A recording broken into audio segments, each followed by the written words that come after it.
try to be influencers in a way where they want, and this is not for money, right? And a lot of people think influencer marketing is for money.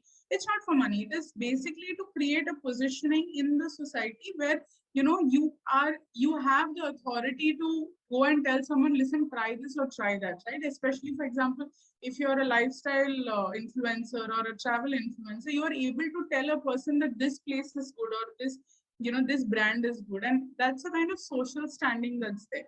So we break influencers into 4 types, and whenever people want to be influencers, the first thing they need to do is decide what kind of influencer they want to be, right? If they are good, for example, in culinary, then they should be a food influencer. If they are good in travel kind of content, they should be a travel influencer. You can choose what you need to do, right? But one of the basic things of being an influencer is the fact that there are people who look up to you for a certain category of content. So if you continuously are putting up on travel, right, and you go to different parts of the country and you put up travel articles or travel posts, suddenly if you put something which is out of the blue and you try to promote a product which is not related to travel, right, then people will know that you are a paid guy, right, and then they will get pushed because they will say this guy is just promoting things. Now I don't know if you'll know, and I don't remember the guy's name very well. I think it's Jay or something. On Facebook and Instagram, there was this guy who was a travel influencer, and he used to keep going to places and sharing, I think, 10 things about every place. However, I still remember we used to keep following him continuously for 1 or 2 years, and then he started putting up posts where he was promoting products, right? So he would go somewhere and imagine he was wearing sunglasses. He would actually promote the sunglasses and he would say that this is the brand. So he lost a lot of followers because of that, because he started promoting things and people came to know, listen, this is as good as an advertisement guy, right? So whenever you're an influencer, the most important thing, and if you're getting paid for it also, the most important thing is if a brand comes and tells you to, put up a post about something that's not your core category, then honestly, you should refuse or send him to one of your other friends who may be in that same field, right? See, local influencers are people in and around the area. So you will be reading, for example, best vada pav in Mumbai, right? All of those articles, or people who go to science station ke samne wala pani puri, that kind of thing, right? So you have local influencers who are specialists in that particular city or area. You will have influencers in Lucknow who will be writing about food there. Someone in Hyderabad who will be writing about food there. All of these are local influencers, and the people who follow them are local people, right? Now, a Delhi guy will not follow a Mumbai guy who writes about vada pav in Mumbai because it doesn't make sense. So these guys specially have an audience which is in and around the locality.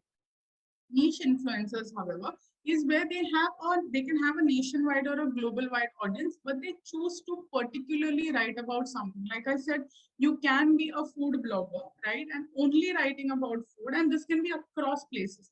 You can be traveling to different cities. You can be covering different cuisines. All of that happens in niche influencers, and this you can have following from anywhere across the world. Power influencers, however, are a little different. What happens with power influencers is they usually start off by being niche influencers, right? But they keep expanding more and more things. So what happens is if I love books, right? I will start writing and reviewing books and a lot of books. Then what happens is I go and expand it a little bit, and I may include coffee shops because with books, a lot of people go to coffee shops, right? So then I go into the food category. Then for a year or two, I will be writing about coffee shops and books together. Then the third year, I may expand it to maybe reading accessories, right? So by expanding my base, I slowly move on to different things, and I cover up all of it.